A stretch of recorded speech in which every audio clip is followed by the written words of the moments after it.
मैं दीपक कुमार, सहायक आचार्य EFM, राजकीय महाविद्यालय बारा। आज हम पढ़ेंगे व्यापारिक बैंकों का संगठन। व्यापारिक बैंकों के संगठन से पहले व्यापारिक बैंक का अर्थ अपन जान लेते हैं। व्यापारिक बैंक क्या होते हैं? व्यापारिक बैंक अपने सामान्य व्यावसायिक कार्यों के अंतर्गत जन साधारण से विभिन्न खातों के माध्यम से अल्पकालीन मांग पर देय जमाओं को संग्रहित कर अल्पकालीन अवधि के लिए साख सुविधाएं प्रदान करते हैं। व्यावसायिक क्षेत्र में इन संस्थाओं का विशेष महत्व है क्योंकि ये अनेक प्रकार की सेवाएं भी प्रदान करते हैं। भारत में 2 प्रकार के व्यापारिक बैंक विद्यमान हैं: निजी क्षेत्र के मिश्रित पूंजी वाले बैंक व सार्वजनिक क्षेत्र के बैंक। अब हम जानते हैं व्यापारिक बैंकों का संगठन किस प्रकार का होता है। व्यापारिक बैंकों के संगठन को हम 5 भागों में विभाजित करते हैं, जिनमें पहला है शाखा बैंकिंग पद्धति, दूसरा इकाई बैंकिंग पद्धति, तीसरा है श्रृंखला बैंकिंग पद्धति, चौथा अनुरूप बैंकिंग और पांचवा है मिश्रित बैंकिंग पद्धति। शाखा बैंकिंग पद्धति। शाखा बैंकिंग पद्धति तो शाखा बैंकिंग प्रणाली वह प्रणाली है जिसके अंतर्गत बैंकों की अनेक शाखाएं देश भर में फैली रहती है। ये शाखाएं एक ही संचालक मंडल से के प्रबंध के अंतर्गत कार्य करती है। इसका एक मुख्यालय होता है जहां से प्रबंधक संचालक अपनी समस्त शाखाओं को निर्देश देते हैं। प्रत्येक शाखा के दिन प्रतिदिन का प्रबंध शाखा प्रबंधक के हाथ में होता है। इंग्लैंड में 5 बड़े bank Midland bank, Barclays bank, Lloyds bank, Westminster bank तथा प्रोविंशियल बैंक शाखा पद्धति पर ही आधारित है। भारत में भी शाखा बैंकिंग प्रणाली प्रचलित है। यहाँ लगभग सभी व्यापारिक बैंक शाखा बैंकिंग पद्धति पर ही संगठित किए गए हैं। जर्मनी और फ्रांस में भी यही प्रणाली प्रचलित है। शाखा बैंकिंग प्रणाली के लाभ। अब शाखा बैंकिंग प्रणाली से क्या लाभ है? पहला जो लाभ है वो है श्रम विभाजन। शाखा बैंकिंग पद्धति के अंतर्गत एक ही बैंक की विभिन्न शाखाएं अलग अलग स्थानों पर स्थापित की जाती हैं। इस कारण इसका कार्यक्षेत्र काफ़ी विस्तृत हो जाता है। ऐसी स्थिति में इन बैंकों के कार्यों को सुचारू रूप से चलाने के लिए श्रम विभाजन का सहारा लिया जाता है। जैसे SBI, अब उसकी प्रत्येक ज़िले में, गाँवों में, कस्बों में कई सारी उसकी शाखाएं हैं, या अन्य जो भी बैंक हैं उनकी कई सारी शाखाएं पूरे देश भर में फैली हुई है। दूसरा, जोखिम में कमी। शाखा बैंकिंग प्रणाली का एक बहुत बड़ा लाभ भौगोलिक परिस्थितियों के कारण एक बैंक शाखा की होने वाली हानि का वितरण, अर्थात यदि कोई बैंक शाखा को भौगोलिक परिस्थितियों के कारण हानि पर चल रही हो तो उसकी इस हानि को दूसरी बैंक शाखाओं को प्राप्त होने वाले लाभों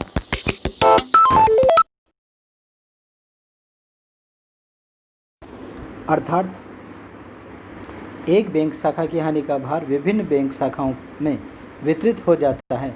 अतः एक बैंक शाखा की जोखिम विभिन्न शाखाओं में वितरित हो जाने से जोखिम में कमी हो जाती है। अगला है इसी का थर्ड, धन के हस्तांतरण में सुविधा। एक ही बैंक की विभिन्न शाखाएं देश भर में फैली होने के कारण धन का एक स्थान से दूसरे स्थान पर हस्तांतरण करने में काफ़ी सुविधा होती है। इस प्रकार से धन के हस्तांतरण में हस्तांतरण शुल्क बहुत कम लगता है। अगला बिंदु है नकद कोष की। अगला बिंदु है नकद कोष की बचत। शाखा बैंकिंग प्रणाली में बैंक शाखाओं की जमाकर्ताओं को भुगतान करने के लिए बहुत कम मात्रा में नकद कोष रखना पड़ता है, क्योंकि अधिक आवश्यकता पड़ने पर एक बैंक शाखा दूसरी बैंक शाखा से नकद राशि मंगाकर भुगतान कर देते हैं। इसका अगला बिंदु है प्रशिक्षण। कर्मचारियों की संख्या अधिक होने के कारण इस प्रणाली में कर्मचारियों को प्रशिक्षण देने के लिए प्रशिक्षण केंद्र खोलना आसान हो जाता है। प्रशिक्षण देने के लिए विभिन्न क्षेत्रों की शाखाओं के कर्मचारी एक ही प्रशिक्षण केंद्र में एकत्र होते हैं। इनसे कर्मचारियों को प्रशिक्षण के साथ ही साथ देश के विभिन्न क्षेत्रों में आए कर्मचारियों द्वारा विभिन्न क्षेत्रों की आर्थिक, सामाजिक और राजनीतिक स्थिति का भी ज्ञान होता है। बैंकिंग सुविधाओं का विस्तार। अगला बिंदु है बैंकिंग सुविधाओं का विस्तार। इस प्रणाली के कारण एक बैंक की शाखाएं देश के कोने कोने में फैल जाती है। इससे न केवल शहरी क्षेत्रों में अपितु ग्रामीण क्षेत्रों में भी रहने वाले नागरिकों को भी बैंकिंग सुविधाएं प्राप्त होती हैं। अगला बिंदु है इसी का ब्याज दर। शाखा बैंकिंग पद्धति में ब्याज दर में स्थिरता बनी रहती है, क्योंकि विभिन्न क्षेत्रों में शाखाएं होने के कारण जिस क्षेत्र में मुद्रा की मांग से कम हो जाती है, उसी क्षेत्र की बैंक शाखा दूसरे क्षेत्र की बैंक शाखा से मुद्रा प्राप्त करके मुद्रा की मांग तथा पूर्ति में सामंजस्य स्थापित कर लेती है। जिससे ब्याज की दर भी स्थिर बनी रहती है। शाखा बैंकिंग प्रणाली के दोष। शाखा बैंकिंग प्रणाली के लाभ होते हुए इसके निम्न दोष हैं। पहला दोष जो है वो है नियंत्रण में कठिनाई। शाखा बैंकिंग प्रणाली के अंतर्गत एक बैंक की शाखाएं देश भर में फैली होने के कारण बैंक मुख्यालय को उन पर नियंत्रण और प्रबंध करने में काफ़ी कठिनाई का सामना करना पड़ता है। दूसरा बिंदु है अस्वस्थ प्रतियोगिता। इस पद्धति में कभी कभी बैंक की विभिन्न शाखाओं में अनावश्यक प्रतियोगिता होने लगती है। इससे बैंक शाखाएं एक दूसरे की सहायक न बनकर प्रतिद्वंदी बन जाती है, जो शाखा बैंकिंग पद्धति के हितों के विरुद्ध होता है। नंबर 3, श्रम विभाजन के दोष। बैंक का कार्यक्षेत्र बढ़ जाने से श्रम विभाजन करना पड़ता है। कभी कभी ये श्रम विभाजन के विकास में बाधक बन जाता है और सामान्यतः ये भी देखा जाता है कि बैंक कर्मचारी सही ढंग से काम नहीं करते। जब एक बैंक कर्मचारी अपने दायित्व का ढंग से नहीं निभाता तो शेष कर्मचारियों का काम भी ढीला पड़ जाता है। अर्थात विस्तृत मात्रा में श्रम विभाजन करने से इसमें श्रम विभाजन के दोष भी पैदा हो जाते हैं। अगला बिंदु है इसी का कर्मचारियों की मनमानी को बढ़ावा देना। कर्मचारियों की मनमानी को बढ़ावा मिलना।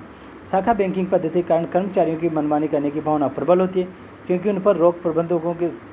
उन पर बैंक प्रबंधकों का सीधा नियंत्रण नहीं होता। अगला बिंदु है श्रम संघों को बढ़ावा। शाखा बैंकिंग प्रणाली में बड़े पैमाने पर कर्मचारियों की नियुक्ति होने के कारण श्रम संघों को बढ़ावा मिलता है।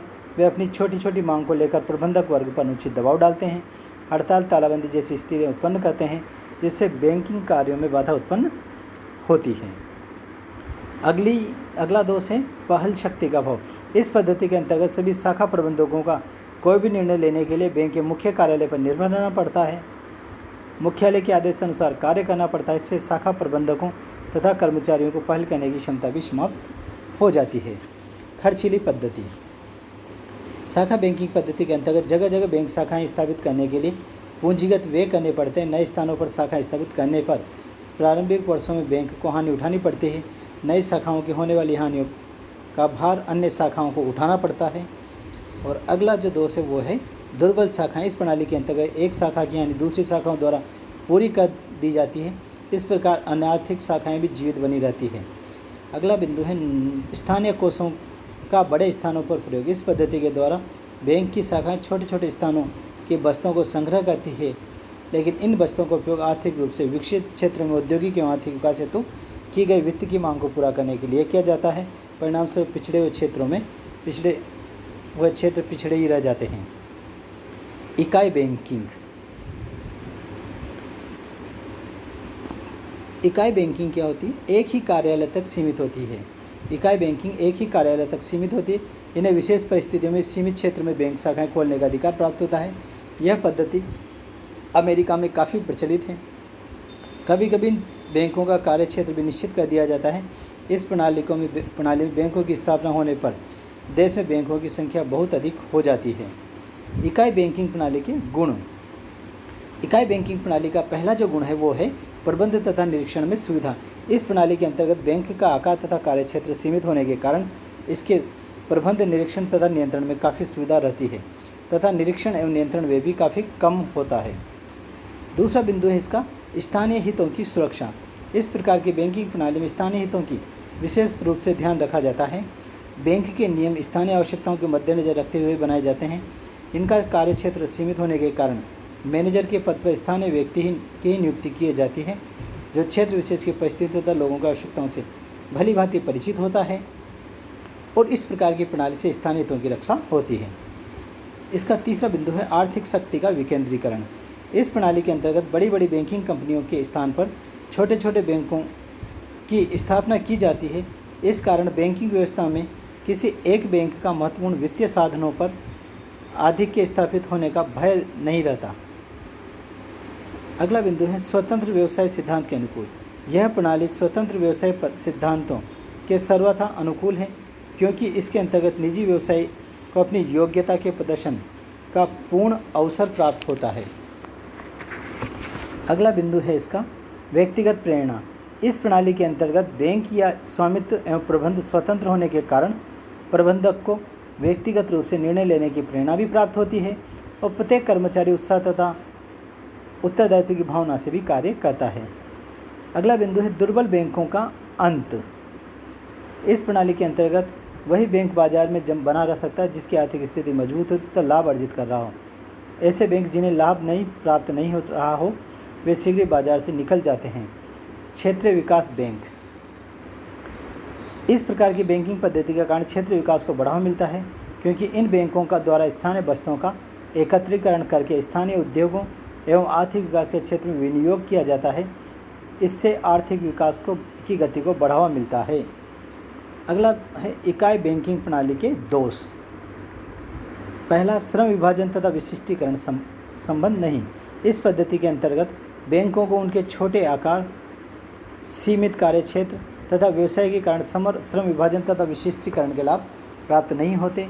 दूसरा, जोखिम का बंटवारा नहीं। इस प्रणाली का सबसे बड़ा दोष यह है कि इसके अंतर्गत जोखिम का भौगोलिक वितरण संभव नहीं है। इस कारण इकाई बैंक का अस्तित्व सदैव खतरे में बना रहता है। स्थानीय व्यावसायिक मंदी या अन्य आर्थिक कठिनाइयाँ उपस्थित होने पर बैंक असफल हो जाता है। तीसरा बिंदु है इसी का, बैंकिंग सुविधाओं का सीमित विस्तार। इस पद्धति के अंतर्गत केवल उन्हें स्थानों या क्षेत्रों में बैंक स्थापित किए जाते हैं जहां लाभ की संभावनाएं हैं। इस कारण छोटे छोटे स्थानों पर जहां जोखिम की मात्रा अधिक होती है वहां पर बैंकिंग सुविधाओं का अभाव बना रहता है। अगला बिंदु है बड़े पैमाने के उत्पादन के लाभों से वंचित। इकाई बैंकिंग पद्धति के अंतर्गत स्थापित बैंक बड़े पैमाने के उत्पादन के वे समस्त लाभ जो कि शाखा बैंकिंग प्रणाली के अंतर्गत बैंकों को प्राप्त होते हैं से वंचित रह जाते हैं। विशेषज्ञों का अभाव। इकाई बैंकिंग पद्धति में व्यवसाय का पैमाना छोटा होने के कारण बैंक की कुशलता में वृद्धि करने के लिए विशेषज्ञों की नियुक्ति करना संभव नहीं हो पाता। बैंकिंग सेवाओं का प्रसार नहीं। इकाई बैंकिंग पद्धति के अंतर्गत स्थापित बैंकों के साधन सीमित होने के कारण स्थानीय आर्थिक विकास हेतु ये अपना पूर्ण सहयोग प्रदान नहीं कर सकते। इनसे बैंकिंग सेवाओं का पूर्ण प्रसार संभव भी नहीं हो पाता है। इसी का अगला दोष है नकद कोषों की अधिक मात्रा। इकाई बैंकिंग पद्धति के अंतर्गत स्थापित बैंकों को अपने सफल संचालन के लिए पर्याप्त मात्रा में नकद कोष रखने पड़ते हैं, क्योंकि इन बैंकों को किसी अन्य बैंक या स्थान से सहायता प्राप्त नहीं हो पाती, और अगर ये सहायता प्राप्त भी होती है तो कठोर शर्तें और ज़्यादा ब्याज दर पर प्राप्त होती है। अगला बिंदु है धन हस्तांतरण में कठिनाई। इस पद्धति के अंतर्गत स्थापित बैंक को अपने ग्राहकों को धन को एक स्थान से दूसरे स्थान पर भेजने में कठिनाई का सामना करना पड़ता है तथा इस धन के हस्तांतरण में वे भी अधिक करना पड़ता है।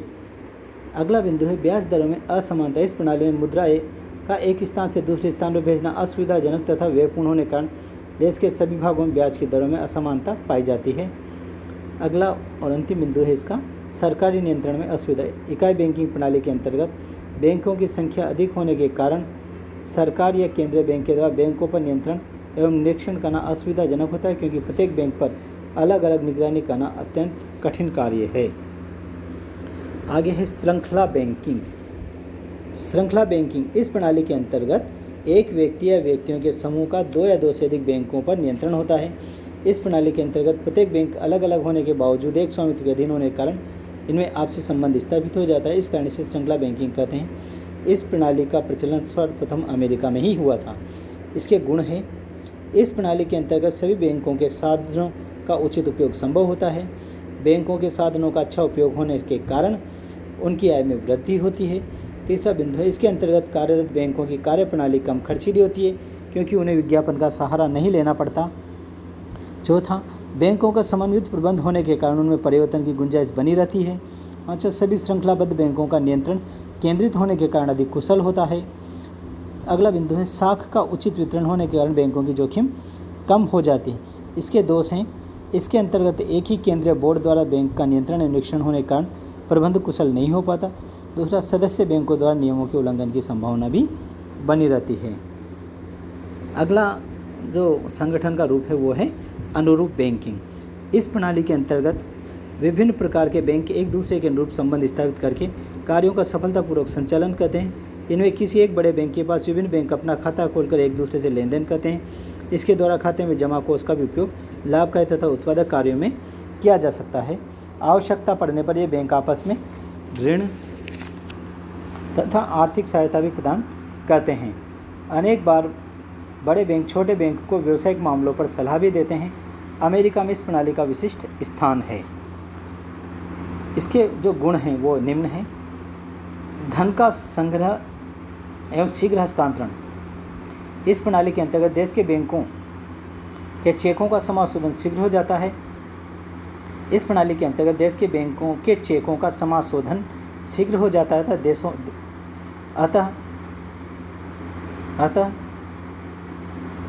देशों को एक स्थान से दूसरे स्थान पर शीघ्र हस्तांतरण होता है। अतः नकद कोषों को एक स्थान से दूसरे स्थान पर शीघ्र हस्तांतरण होता है। आर्थिक सहायता। इस व्यवस्था के अनुरूप बैंक विभिन्न बैंकों को ऋण तथा अग्रिम प्रदान करके आर्थिक सहायता प्रदान करते हैं। प्रतिभूतियों का क्रय विक्रय। इस प्रणाली के अंतर्गत बड़ा बैंक अर्थात अनुरूप बैंक विभिन्न बैंकों की प्रतिभूतियों के क्रय विक्रय में सहायता भी प्रदान करते हैं। और इसका अगला बिंदु है जो है कोषों का सर्वोत्तम उपयोग। विभिन्न बैंक अपने अतिरिक्त कोषों के अनुरूप बैंक में जमा करवा देते हैं और अनुरूप बैंक इन कोषों के सर्वोत्तम उपयोग में विनियोग कर देते हैं। अगला बिंदु है इसका, इस प्रणाली में बड़े बैंक की भूमिका तो केवल परामर्शदात्री की होती है और अन्य बैंक इससे जुड़े अवश्य थे, लेकिन अपने कार्यों के लिए वे पूर्णतः स्वतंत्र होते हैं। अब है दोष। अनुरूप बैंकिंग के दोष।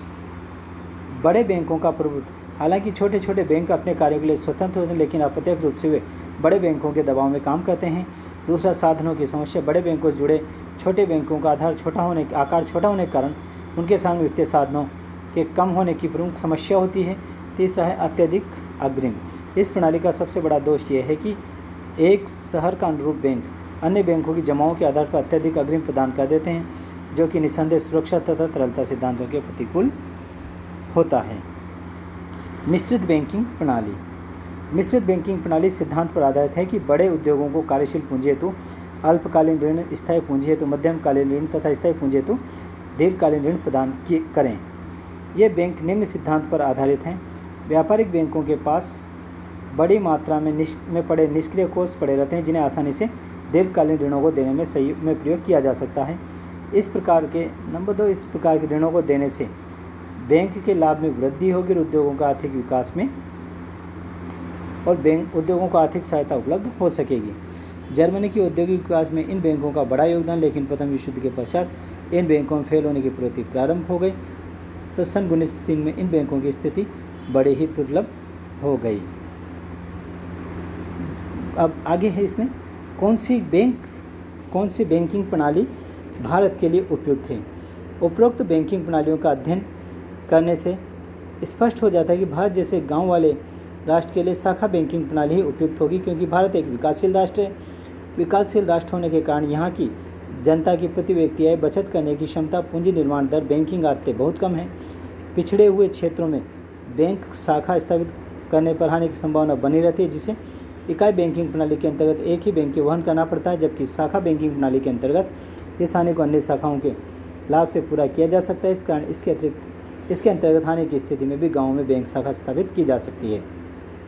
पिछड़े हुए क्षेत्रों में लोगों में बैंकिंग प्रवृत्ति को जागृत करने में पद्धति सहायक सिद्ध होती है।